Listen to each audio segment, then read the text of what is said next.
Record sales for gold and silver. Why isn't gold at $3,000? Or why isn't silver at $30? The Perth Mint had something to say about this. Hi, and welcome to Cash and Coins. The mints have released their reports for 2021, and what a year! The U.S. Mint is reporting 90% increases in the American Silver Eagle sales, and the mint's revenue increased over 100%. The Perth Mint stated that gold sales are at a 10-year high. The Perth Mint also hinted why gold and maybe silver prices may not be higher, as they should be. You might want to listen to the end to hear the reasons why they give. Hang on to your seats and enjoy the ride. All right, let's get into it.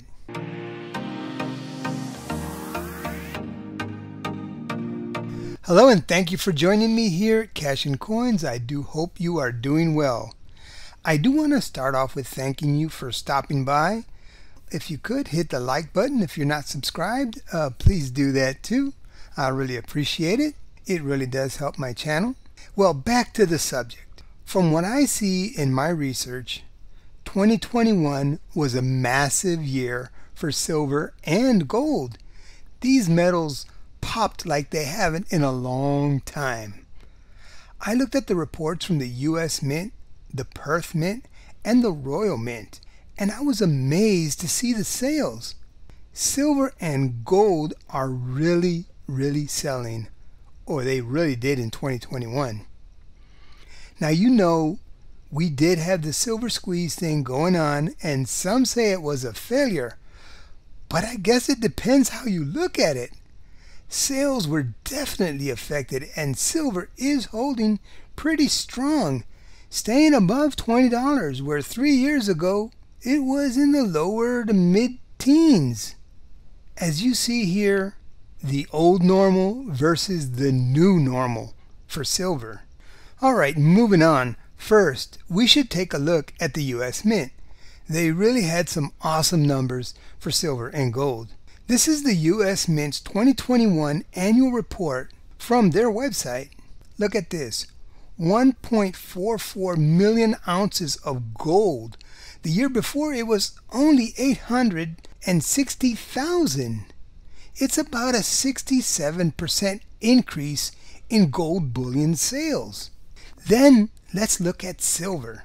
Silver, 36 million ounces sold, with a 51.3% increase from 2020. Gold and silver at the U.S. Mint have been flying off the shelves. And this was during a shortage of available silver, and that's reported by the U.S. Mint. Now, I can see why the new normal for silver is in the $20 range. Of course, you know we cannot predict the future. And I will let you know some of the reasons why when we get to the Perth Mint, because they did have something to say about it. All right, on to the next page. In this report, look at this about the American Silver Eagle. Higher volumes of silver bullion ounces sold meant that fiscal year 2021 silver revenue increased by 90%. American Silver Eagle revenue increased by $501.7 million. That's 102.3%. It went on to say the fiscal year 2021 average daily spot price of silver was $25.41 per ounce, up 35.3% from $18.78 compared to the same period last year. Just as I showed you earlier in this JM Bullion silver spot price chart, the new normal for silver. People are seeing the value and growth potential for silver and gold. Also, people know that in a time of crisis, silver and gold definitely have their place. And we're buying more and more silver and gold. All right, let's move across the pond to the UK. Look at what the Royal Mint pointed out about precious metals. And this is from their report.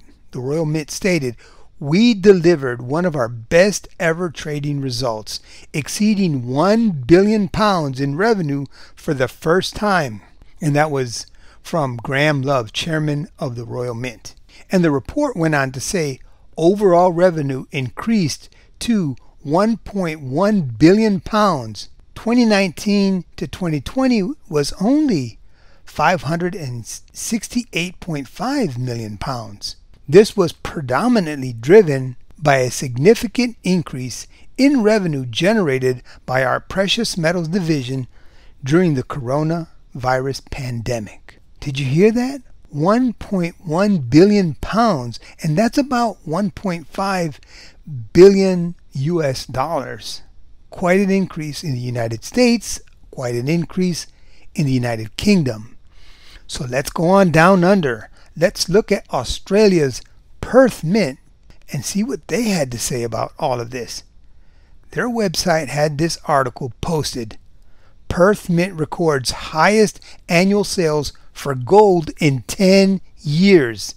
The article went on to say the Perth Mint generated record sales of gold in 2021 with more than 1 million ounces of gold and more than 19 million ounces of silver in minted product. But the Perth Mint added something really interesting. If you know how commodities are traded, you know that the paper market is what rules the day.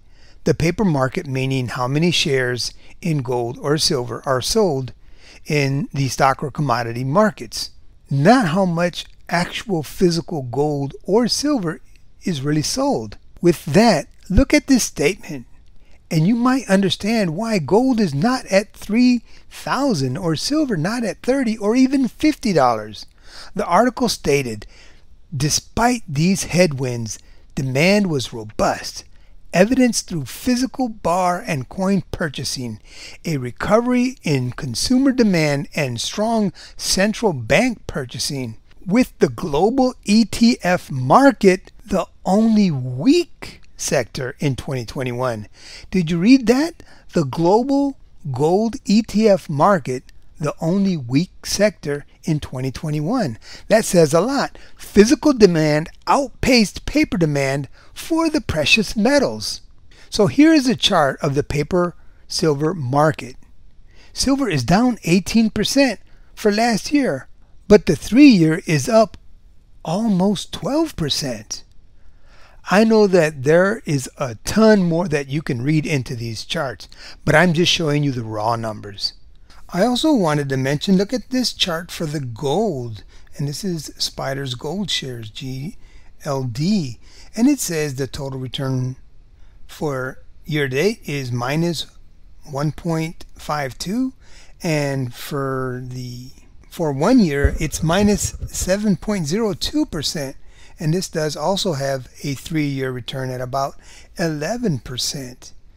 So how is there a 1-year negative total daily return for gold when the Perth Mint, the US Mint, and the Royal Mint in the UK all say that they've had an explosion of sales in gold and silver? Just doesn't make sense to me. The paper and physical markets are not adding up at all. That's something to think about there. So there you have it, my friends. Record sales by at least 3 mints, boasting highest sales in 10 years, yet the paper markets are lower. All I can say is, wow, is that a manipulated market? I'll let you guys decide on that one. Please let me know your thoughts in the comments. I do appreciate you watching Cash and Coins. Please like, share, and subscribe. And as I always say, have a wonderful, wonderful day. And I'll see you on the next video.